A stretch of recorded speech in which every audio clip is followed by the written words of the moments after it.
I'll pay double, triple, whatever it takes to get rid of that pathetic little wedding and secure this venue for my daughter's engagement gala." Aunt Vivian's voice sliced through the morning calm of the Moonstone Estate, her manicured finger jabbing at the contract on the desk. The venue manager, Mrs. Delacroix, gripped her phone with trembling hands and whispered, "I need to call the owner immediately, Mrs. Wellington." I pushed through the frosted glass doors at that exact moment, my wedding dress sketches tucked under my arm, and called out cheerfully, "Hi, Mom, what's the problem?" Not knowing I was about to detonate a family bomb that had been ticking for 20 years. The Persian rug might as well have been yanked from under Aunt Vivian's designer heels. Her face cycled through expressions like a slot machine, shock, disbelief, and finally landing on pure, undiluted horror. Behind her, my cousin Isabella clutched her Birkin bag so tightly her knuckles went white, her recently enhanced lips forming a perfect O of surprise. "Savannah!" Aunt Vivian's voice cracked like fine china hitting marble. "What? How? Why are you here?" "Well," I said, settling into the moment with probably more satisfaction than was healthy, "I imagine I'm here for the same reason you are. To discuss wedding plans. Specifically, the Robertson-Carter wedding you're so eager to cancel. Though I go by Savannah Carter now. You'd know that if you'd bothered to RSVP to my wedding instead of pretending I died 3 years ago. My mother, Margaret Delacroix, owner of the Moonstone Estate, and the woman who'd built this venue from her divorce settlement into the most exclusive wedding destination in the Hamptons, looked between us with the expression of someone who'd just solved a particularly vindictive crossword puzzle. "The Robertson wedding," Mom said slowly, emphasizing each word, "is your daughter's wedding." "That's impossible," Isabella interjected, finding her voice. "She's marrying some nobody. A firefighter or something equally blue-collar. There's no way she could afford—" "A paramedic," I corrected coolly. "And his name is Marcus. He's also completing his MD at Columbia. Not that you asked. As for affording it, funny thing about cutting toxic family out of your life. You save a fortune on therapy and can put that money toward things that actually matter." Aunt Vivian straightened her spine, defaulting to her favorite weapon, condescension.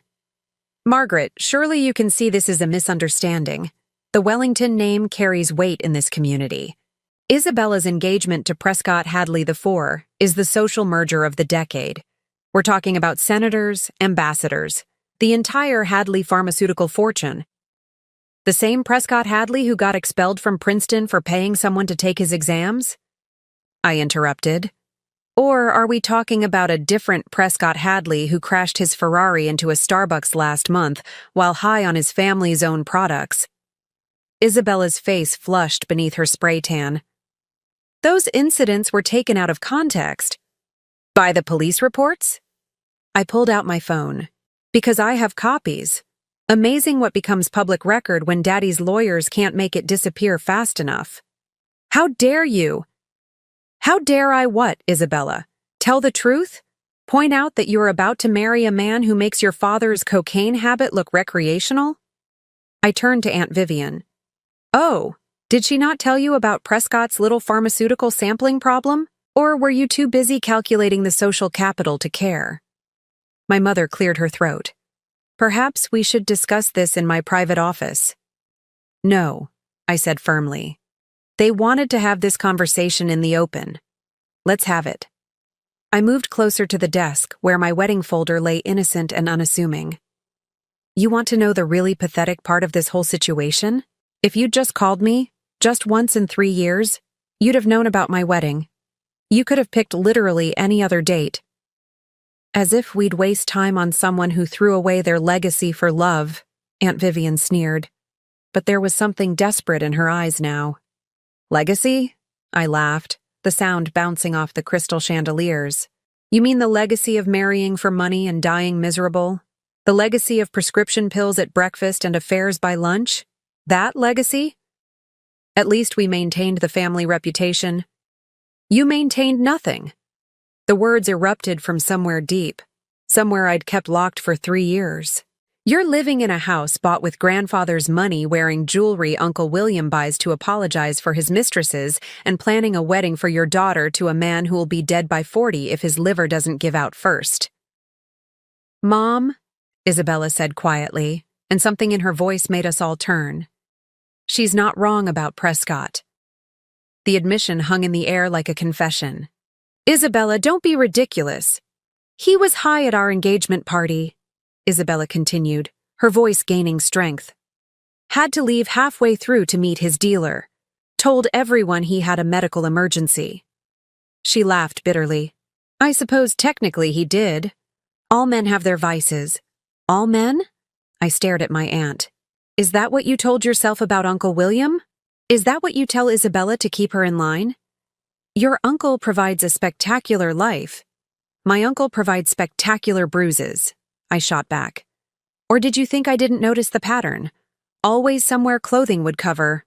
Always with an excuse ready. The silence that followed was deafening. Even the morning birds seemed to stop singing. You don't know what you're talking about, Aunt Vivian said, but her voice had lost its edge. Don't I? I pulled out a chair and sat down, suddenly exhausted. Summer of 2019. You showed up to the charity gala with a broken wrist. Said you fell off a horse, but you hadn't been riding in years. Christmas 2020, concussion, skiing accident. Except there was no snow that December, 4th of July last year. Stop. The word was barely a whisper. I tried to help, I said quietly. Called you dozens of times. Left messages, sent resources. You blocked my number and told the family I was spreading malicious rumors because I was jealous of your perfect life. Isabella sank into a chair beside me. You tried to help? Of course I did. She's still my aunt, despite everything. I looked at Aunt Vivian, who seemed to have aged 10 years in 10 minutes. Just like you're still my cousin, despite the fact that you've spent our entire lives competing for a prize that doesn't exist. I don't compete. Isabella, you literally hired someone to seduce my high school boyfriend just to prove you could. You applied to every college I did just to see who could get into more. You even dated Marcus before I did. What? Isabella's head snapped up. Oh, you didn't know? Yeah, he was one of your conquests freshman year at Brown. The pre-med you dumped because he was, and I quote, too focused on saving lives instead of making money. Isabella's face was a study in shock. Marcus Carter? Your Marcus was my Marcus from... Oh my God. She covered her face with her hands. He's the one who got away. The one who actually cared about me instead of my trust fund. Funny how that works, I said dryly. When you treat people as disposable, they tend to dispose of themselves. But he chose you, Isabella said, looking at me with something I'd never seen before. Genuine curiosity without malice. Why? Because I chose him back, I said simply. Because when he talked about his dreams of combining emergency medicine with community outreach, I didn't calculate the salary potential. When he showed up to our second date covered in blood from saving a kid's life, I didn't worry about the stains on my designer dress. I worried about him. That's it? Isabella seemed genuinely confused. You just... loved him? Revolutionary concept, I know. My mother, who'd been suspiciously quiet, finally spoke. Vivian, the venue is booked. The contracts are signed. The Robertson-Carter wedding will proceed as planned on October 12th. You're choosing her over us? Aunt Vivian's voice was hollow. Over the Wellington name? I'm choosing integrity over intimidation, Mom replied calmly. Something I learned from watching my daughter these past 3 years. Did you know she volunteers at the free clinic Marcus helped establish? Or that she's been teaching art therapy to veterans with PTSD? She took the trust fund you all thought she was squandering and created a scholarship program for first-generation medical students. I stared at my mother. How did you... I've been keeping tabs, she admitted with a small smile. Couldn't exactly brag to the family since they'd declared you dead to them, but I've been privately bursting with pride. This is insane. Aunt Vivian stood abruptly. Isabella, We're leaving. We'll find another venue, one that values— I'm pregnant.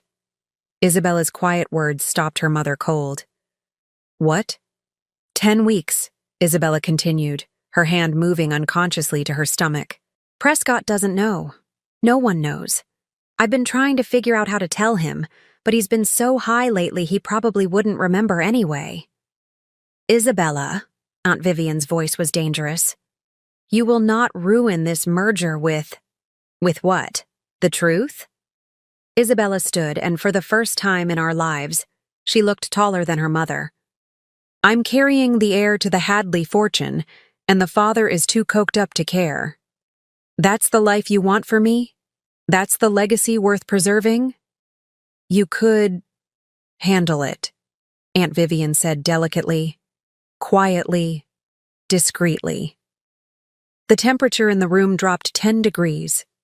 Handle it? Isabella's voice was ice. Like you handled yours? I looked between them, understanding dawning. Isabella isn't your only pregnancy. Shut your mouth, Aunt Vivian hissed, but Isabella was already talking. I was 16 when I found the medical records, she said. 2 terminations before me, 1 after.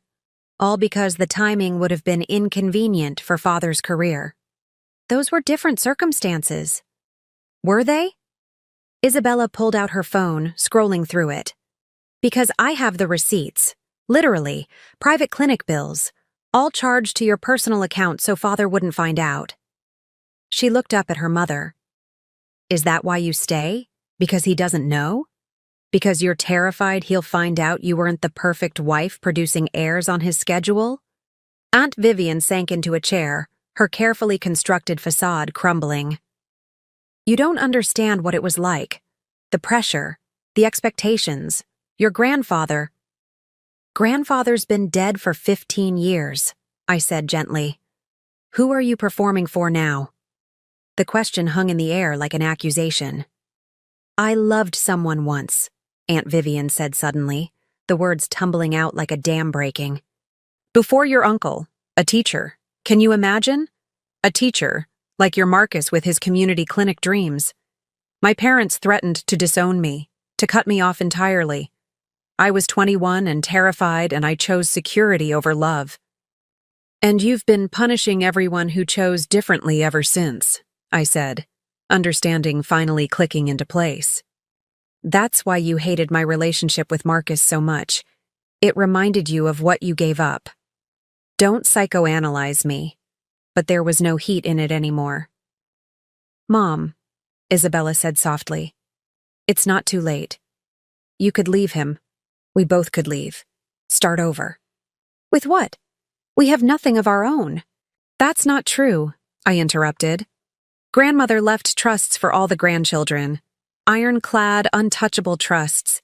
Isabella has money of her own. And you? I looked at my aunt. You have a law degree you never used.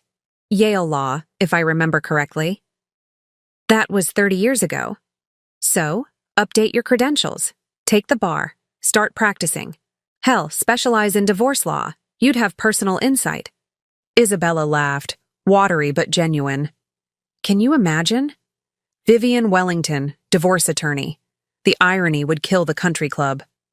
Good, Aunt Vivian said suddenly, surprising us all. Let them choke on it. We all stared at her. 27 years, she continued. 27 years of perfect parties and appropriate responses and looking the other way while he spent our anniversary with his secretary. 27 years of teaching my daughter that her only value was in her ability to marry well, just like my mother taught me. She looked at Isabella with tears in her eyes. I'm sorry. I'm so sorry. Isabella moved to her mother, and they embraced for what I suspected was the first real time in years. So, my mother said after a moment, about the venue situation. Keep the date, Isabella said immediately. Savannah needs it for her wedding, her real wedding to someone who actually loves her. And you? I asked. I'm going to become a single mother, Isabella decided. Get my own place. Maybe finally finish that psychology degree I started before Mother convinced me it was beneath a Wellington woman. Psychology? I couldn't hide my surprise. I wanted to help people, Isabella admitted. Ironic, considering how much hurt I've caused. It's never too late to change direction, I offered. No, Aunt Vivian agreed, standing straighter. It's not. She turned to my mother. Margaret, I apologize for my behavior today. It was unconscionable. Apology accepted, Mom said graciously. We all do desperate things when we're scared. Savannah, Aunt Vivian turned to me. I owe you more than an apology. I owe you 20 years of them. But maybe we could start with coffee. I thought about it. About the years of hurt, the cruel words, the deliberate exclusions. But I also thought about Marcus and his infinite capacity for forgiveness, his belief that people could change if given the chance. Coffee, I agreed. But somewhere public, with witnesses, and possibly a mediator. Fair enough, Aunt Vivian almost smiled. Can I... Isabella started, then stopped. Would it be weird if I came to your wedding? Not to upstage or compete or any of that old garbage? Just to celebrate with you? You dated the groom, I pointed out. For like 3 weeks 12 years ago, Isabella said. And I was awful to him. Maybe I could apologize? Bring a really nice toaster as a peace offering? Despite everything, I laughed. We don't need a toaster, but you could bring those killer brownies you used to make, the ones with the sea salt. You remember those? Isabella, I've been trying to recreate that recipe for 10 years. It's the only thing you've ever done that I couldn't compete with. I'll make a triple batch, she promised. And I'll bring copies of the recipe. No more secrets. No more secrets, Aunt Vivian agreed. As they gathered their things to leave, no longer in a huff but with purpose, Isabella turned back. Savannah? That thing you said about Marcus combining emergency medicine with community outreach. Does he need help? I mean, I have all this money I'm not using to plan a wedding to a drug addict anymore. And psychology services might be useful in community health? I smiled. I'll ask him. He'd probably love the help. After they left, Mom and I sat in the quiet of the venue, morning light streaming through the windows where my wedding reception would soon be held. That was, Mom started. Intense? Overdue? Completely insane? Healing, she finished. Painful, but healing. Think they'll actually change? I think they're going to try, Mom said. That's more than most people do. My phone buzzed. Marcus, sending his usual morning text. Saving lives and missing you. Reminder that I love you more than coffee, which is saying something at 5 a.m. Can't wait to marry you in 10 weeks. I showed Mom, who smiled. He really is perfect for you. Perfectly imperfect, I agreed. He leaves his socks everywhere and can't cook anything but ramen. He works insane hours and comes home covered in other people's bodily fluids. He'll never make the Forbes list or get us into the country club. But he makes me laugh until my stomach hurts. He holds my hand during scary movies, even though he's more scared than me. He believes in making the world better, one patient at a time. And he loves me, really loves me. Not the Wellington name or the trust fund or the potential social connections, just me. But that's worth everything, Mom said softly. Everything, I agreed. As I left the venue, wedding folder tucked safely under my arm, I thought about family, the one we're born into and the one we choose. Sometimes they overlap. Sometimes they're so separate they might as well exist in different universes. And sometimes, on rare mornings in unexpected venues, they collide and create the possibility for something new. 10 weeks until I married Marcus. 10 weeks until our families, biological and chosen, would gather in this space to celebrate love over convenience, happiness over status, truth over facades. It wouldn't be the society wedding of the year. There would be no senators or ambassadors. Prescott Hadley IV definitely wouldn't be there. but there would be my mother, proud and present. There would be Marcus's family, loud and loving and completely unimpressed by pedigree.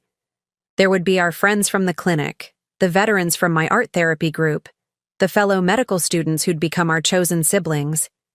And maybe, just maybe, there would be an aunt learning to live authentically for the first time in 3 decades, and a cousin discovering who she was beyond her mother's expectations. It wasn't the family reunion anyone would have predicted. But then again, the best things in life rarely go according to plan.